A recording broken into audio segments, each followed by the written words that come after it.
Hello friends, आज के video में हम पढ़ने वाले हैं क्लास 8 का साइंस।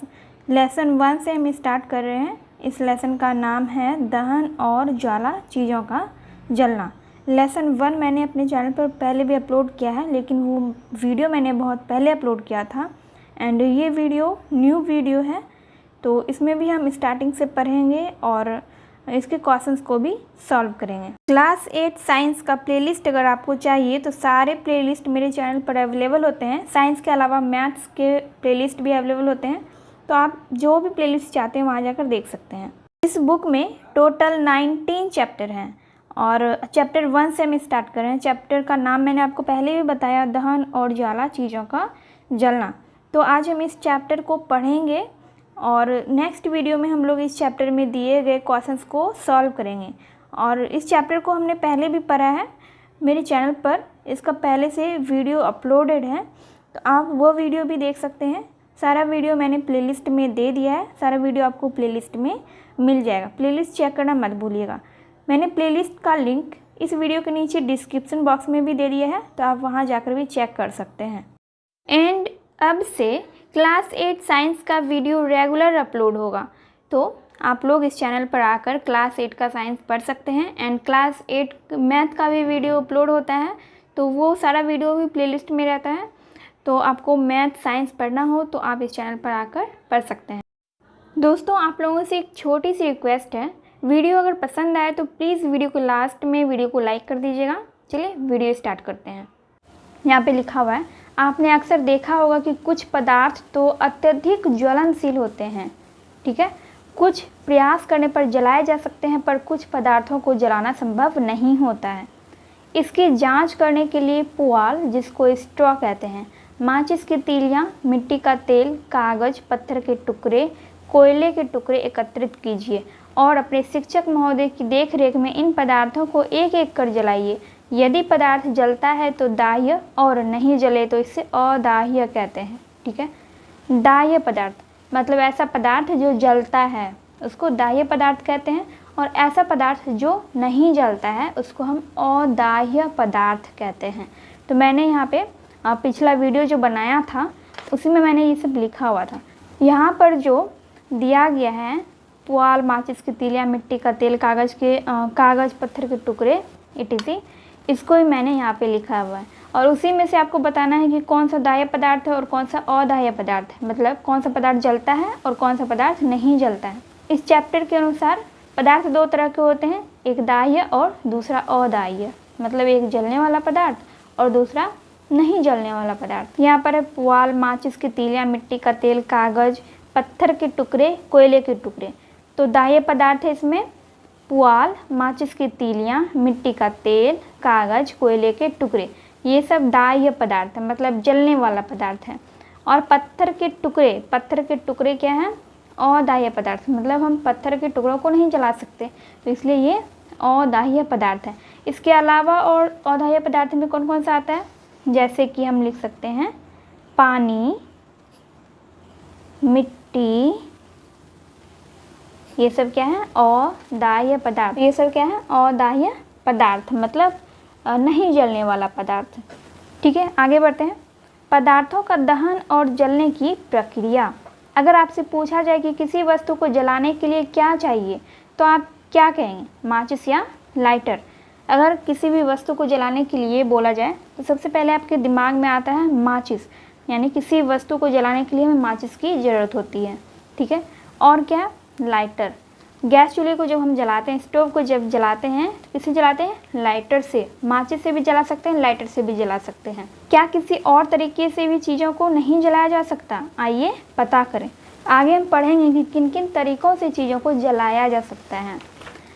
तो पिछले ज़माने में, बहुत पहले, जब माचिस का आविष्कार नहीं हुआ था, लाइटर नहीं था, तब लोग पत्थर से आग जलाते थे।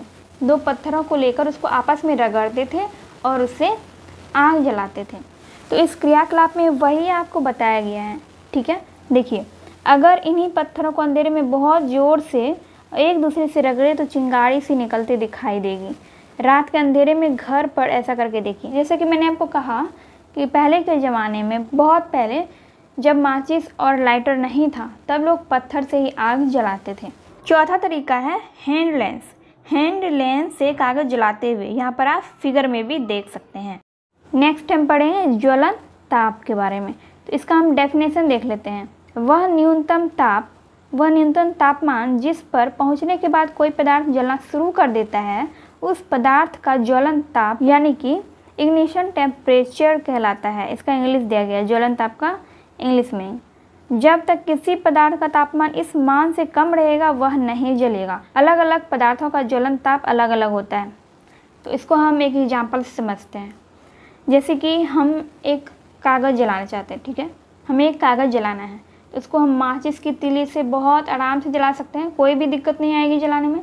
लेकिन वहीं पर अगर हमें लकड़ी के मोटे टुकड़े को, मोटे गुटके या मोटे टुकड़े को जलाने के लिए कहा जाए तो वो माचिस की एक तीली से नहीं जलेगा, क्योंकि लकड़ी के मोटे गुटके या फिर लकड़ी के मोटे टुकड़े का ज्वलन ताप अधिक होता है, तो इसलिए वो माचिस के एक छोटी सी तीली से नहीं जलेगा। लेकिन कागज़ का ज्वलन ताप बहुत कम होता है। अगर इसी कागज़ को जलाने के लिए कहा जाए तो बहुत आराम से ये जल जाएगा माचिस से। लेकिन अगर इसी पेंसिल को अगर आप जलाना चाहेंगे माचिस से तो ये आसानी से नहीं जलेगा, क्योंकि इसका ज्वलन ताप ज़्यादा होता है और इसका कम, ठीक है। मतलब किसी भी पदार्थ में एक निश्चित तापमान होता है कि वो पदार्थ उतने ही तापमान पर जलेगा। मतलब किसी पदार्थ को जितने तापमान की आवश्यकता होती है, अगर आप उसको उतना तापमान देंगे तभी वो पदार्थ जलेगा, नहीं तो नहीं जलेगा। और यहाँ पे क्या लिखा हुआ है, अलग अलग पदार्थों का ज्वलन ताप अलग अलग होता है। सभी पदार्थों का ज्वलन ताप अलग अलग होता है। जैसे कि पेट्रोल का ज्वलन ताप बहुत कम होता है, उसमें आग बहुत जल्दी पकड़ लेता है। आई होप आपको ज्वलन ताप समझ में आ गया होगा। चलिए आगे देखते हैं। आपने देखा या सुना होगा कि जंगल में कभी कभी आग पकड़ लेता है गर्मी के मौसम में। तो यहाँ पे देखिए, गर्मियों के मौसम में बहुत अधिक गर्मी पड़ने पर कुछ स्थानों में सूखी घास आग पकड़ लेती है, जिससे पूरा जंगल ही आग की लपेट में आ सकता है, जिसे दावानल कहते हैं। वह पदार्थ जिसका ज्वलन ताप कम होता है आसानी से आग पकड़ लेता है, ठीक है। ऐसा कोई भी पदार्थ होगा जिसका ज्वलन ताप कम होगा, उसमें आसानी से आग पकड़ लेगा। किसी भी पदार्थ का ज्वलन ताप उस पदार्थ के रासायनिक प्रकृति पर निर्भर करता है। पेट्रोल का ज्वलन ताप केरोसिन के ज्वलन ताप से कम होता है। देखिए, पेट्रोल का ज्वलन ताप बहुत कम होता है, केरोसिन से भी कम होता है। अगर हमें लकड़ी के मोटे गुटके को जलाना होता है तो हम उस पर केरोसिन तेल देते हैं और उसको माचिस से जलाते हैं तो वो जल जाता है, क्योंकि केरोसिन का ज्वलन ताप कम होता है, इसीलिए उसको लकड़ी पर छिड़कने से, माचिस जलाने से जल जाता है। और पेट्रोल का ज्वलन ताप उससे भी कम होता है। मतलब केरोसिन में जितनी जल्दी आग पकड़ता है उससे भी कम समय में पेट्रोल में आग पकड़ता है। पेट्रोल का ज्वलन ताप बहुत कम होता है, केरोसिन से भी कम होता है।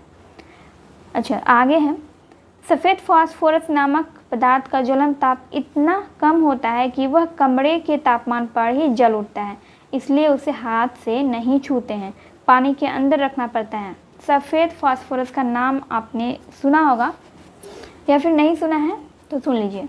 सफ़ेद फास्फोरस एक पदार्थ है जिसको आप कमरे के तापमान यानी कि नॉर्मल आप किसी रूम में रख देंगे तो उसमें आग पकड़ लेगा। कमरे के तापमान पर क्या मतलब, नॉर्मल टेम्परेचर में भी आप उसको कहीं भी रखेंगे तो उसमें आग पकड़ लेगा।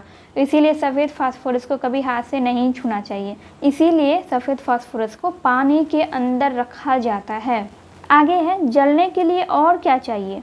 जलने के लिए क्या चाहिए, हमने क्या देखा, पहला तो ज्वलनशील पदार्थ होना चाहिए, दूसरा ज्वलन ताप, ठीक है, और तीसरी चीज़ हम पढ़ने वाले हैं कि जलने के लिए और क्या चाहिए। तो दो चीज़ें हमने पढ़ी, पहला जलने के लिए हमें चाहिए ज्वलनशील पदार्थ, मतलब दाह्य पदार्थ, जो पदार्थ जलता हो वैसा पदार्थ चाहिए, और दूसरी चीज़ हमें चाहिए ज्वलन ताप। तीसरी चीज़ के बारे में हम पढ़ेंगे। यहाँ पे एक फिगर दिया गया है, एक मोमबत्ती को जलाकर उसको ऊपर से ढका जा रहा है, शीशे वाली ग्लास से ऊपर से ढका जा रहा है। अगर इस मोमबत्ती को पूरा ढक दिया जाएगा तो ये मोमबत्ती नहीं जलेगा। क्यों नहीं जलेगा, क्योंकि किसी भी चीज़ को जलने के लिए हवा की ज़रूरत होती है, यानी ऑक्सीजन की ज़रूरत होती है। तो इसीलिए जब इस मोमबत्ती को पूरी तरह से गिलास से ढक देंगे तो ये मोमबत्ती बुझ जाएगा, नहीं जलेगा। तो यहाँ पर लिखा हुआ भी है, मैंने अंडरलाइन भी किया है, दहन के लिए हवा का होना आवश्यक है। इस बात को आपको हमेशा ध्यान में रखना है। दहन यानी कि जलने के लिए, किसी भी पदार्थ को जलने के लिए हवा की ज़रूरत होती है। चलिए आगे देखते हैं।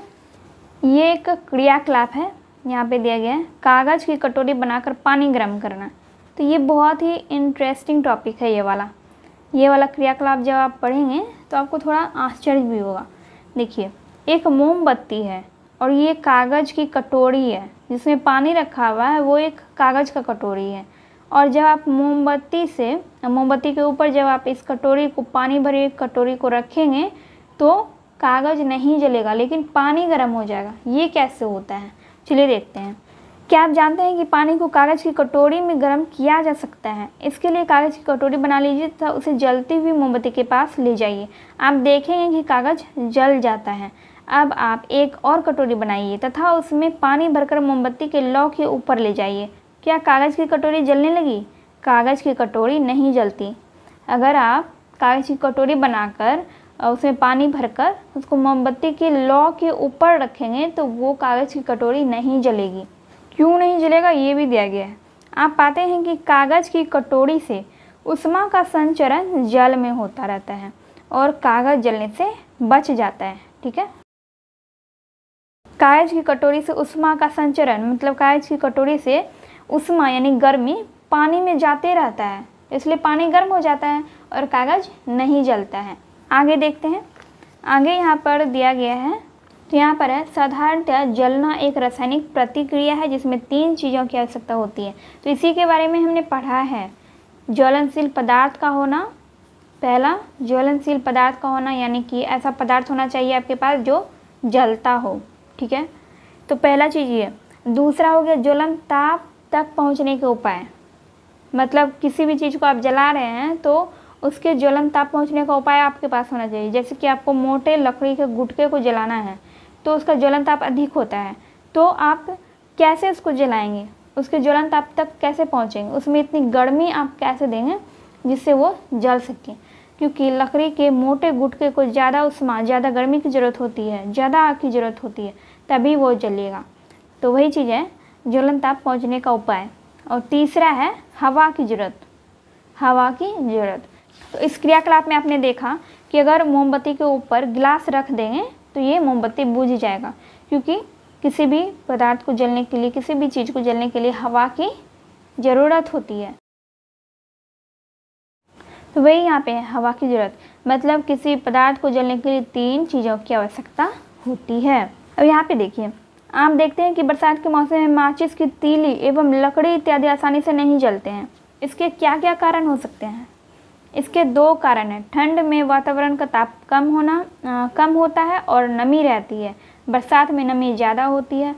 गर्मी के दिनों में नमी की मात्रा कम रहती है तथा वातावरण का तापक्रम ज़्यादा होता है। ऐसे दिनों में आप देखेंगे कि माचिस की तीली या गोईठा आसानी से जल जाता है। यदि ये सभी जलावन नम हो तो जलने में कठिनाई होगी। अगर जलावन में नमी हो यानी कि पानी का अंश हो तो वो जलावन नहीं जलेगा, क्योंकि हम लोग जानते हैं कि पानी अदाह्य पदार्थ है। तो इसलिए पानी अगर किसी भी चीज़ या किसी भी पदार्थ में रहेगा तो वो चीज़ या पदार्थ नहीं जलेगा। चलिए आगे देखते हैं माचिस की कहानी। अब हम पढ़ेंगे माचिस का आविष्कार किसने किया, कब हुआ और किन चीज़ों से माचिस का आविष्कार हुआ है। तो आप जानते ही होंगे कि पुराने समय में चकमक पत्थरों को आपस में रगड़ने से निकलने वाली चिंगारी से आग जलाई जाती थी। माचिस बनाने का प्रयास सबसे पहले सन 1680 ईस्वी में हुआ था।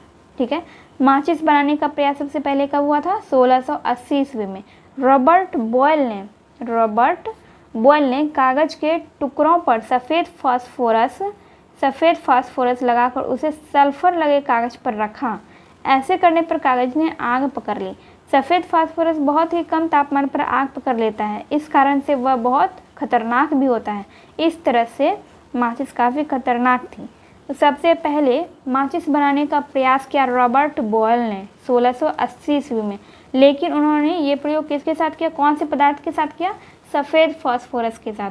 सफ़ेद फास्फोरस के बारे में हमने पहले भी पढ़ा है। सफ़ेद फास्फोरस कमरे के तापमान पर भी आग पकड़ लेता है, तो इसलिए ये माचिस बहुत खतरनाक था। तो ये सक्सेस नहीं हुआ, इनका बनाया हुआ माचिस ये सक्सेस नहीं हुआ। फिर बाद में देखिए माचिस का जो रूप आज है उसके बनने की शुरुआत 1845 ईस्वी में लाल फास्फोरस के आविष्कार के बाद हुई। आज जो हम माचिस यूज करते हैं माचिस के किनारे डिब्बे पर लाल फास्फोरस ही लगा रहता है। ठीक है, लाल फास्फोरस अपने आप आग नहीं पकड़ता है बल्कि रगड़ने पर ही जलता है। अपने घरों में जो माचिस के डिब्बे आप देखते हैं उसमें तीलियों पर लगा रसायन पोटेशियम क्लोरेट होता है। देखिए माचिस की जो डिब्बी होती है, डिब्बी पर किनारे में लाल फास्फोरस लगा होता है और माचिस की तीलियों पर पोटेशियम क्लोरेट लगा होता है। ठीक है, और जब हम पोटेशियम क्लोरेट को यानी कि माचिस की तीली को माचिस के डिब्बे पर इस तरह से रगड़ते हैं तब आग जलती है। तो लाल फास्फोरस की खासियत ये है कि वो रगड़ने पर ही जलती है, वो अपने आप आग नहीं पकड़ती है। डिब्बे पर लाल फास्फोरस और सल्फर लगा होता है। माचिस की तीलियाँ डिब्बे पर रगड़ने से आसानी से जल उठती है पर अपने आप नहीं जलती, इसलिए खतरनाक भी नहीं होती। डिब्बे पर क्या होता है, लाल फास्फोरस होता है और सल्फर होता है। ठीक है, और तीलियों पर पोटेशियम क्लोरेट होता है जिसको आपस में रगड़ने पर आग जलता है। लाल फास्फोरस इस्तेमाल करके पहली बार सेफ्टी माचिस कार्ल लुंडस्टोन ने 1855 ईस्वी में स्वीडन में बनाई थी। यहाँ पर दिया गया है कि 1845 ईस्वी में लाल फास्फोरस का आविष्कार हुआ। ठीक है, 1845 ईस्वी में लाल फास्फोरस का आविष्कार हुआ था। उसके बाद माचिस बनाया गया 1855 ईस्वी में। किसने बनाया था? कार्ल लुंडस्टोन ने। ठीक है, अब यहाँ पर दिया गया है मोमबत्ती का इतिहास। मोमबत्ती तो आपने सबने देखा होगा, सबके घरों में होती है मोमबत्ती। तो मोम क्या है? मोम एक ईंधन है यानी ऊर्जा का एक रूप है। यह एक हाइड्रोकार्बन है जो हाइड्रोजन और कार्बन से मिलकर बनी होती है। देखिए हाइड्रोजन और कार्बन दोनों मिलकर क्या हो गया? हाइड्रोकार्बन। यह मधुमक्खी के छत्ते से भी निकाली जाती है। क्या? मोम मधुमक्खी के छत्ते से भी निकाली जाती है। मोमबत्ती के बारे में है, इसमें एक बत्ती लगी होती है जो चारों ओर मोम से घिरी होती है, अतः इसका नाम पड़ा मोमबत्ती। बत्ती पर भी थोड़ी मोम लगी होती है जिसे जलाई जाती है। बत्ती जब जलने लगती है तो इसके आसपास नीचे वाला मोम पिघलने लगती है। पिघली मोम धागे की सहायता से ऊपर चढ़ती है और गर्म होकर हाइड्रोजन और कार्बन देती है। हाइड्रोजन सुनहली ज्वाला के साथ जलकर जल वाष्प बनाता है। यह कार्बन को भी जलाता है। कार्बन का कुछ भाग बच भी जाता है जो कि ज्वाला के बाहरी भाग में जलता है। यह काफ़ी मात्रा में ऊर्जा देती है। इस तरह मोमबत्ती प्रकाश और उष्मा देती है। तो इस तरह मोमबत्ती के प्रक्रिया को समझाया गया है कि मोमबत्ती किस तरह से जलता है। आगे है क्रियाकलाप, यहाँ पे दिया गया है। यहाँ भी क्रियाकलाप है, यहाँ भी, और फिर आगे भी क्रियाकलाप है। तो इस पूरे पेज में आपको क्रियाकलाप ही देखने को मिलेगा। तो अगला टॉपिक हमारा क्या, कभी आपने सोचा कि आग गर्म क्यों होती है। तो फ्रेंड्स आज की वीडियो में बस इतना ही। नेक्स्ट वीडियो में हम ये वाला टॉपिक पढ़ेंगे और इसके आगे का सारा टॉपिक पढ़ेंगे और इस चैप्टर में दिए गए क्वेश्चंस को भी सॉल्व करेंगे। तो ये वीडियो अगर हेल्पफुल लगी हो तो वीडियो को लाइक कीजिए, कमेंट कीजिए और अपने दोस्तों के साथ वीडियो को शेयर कीजिए।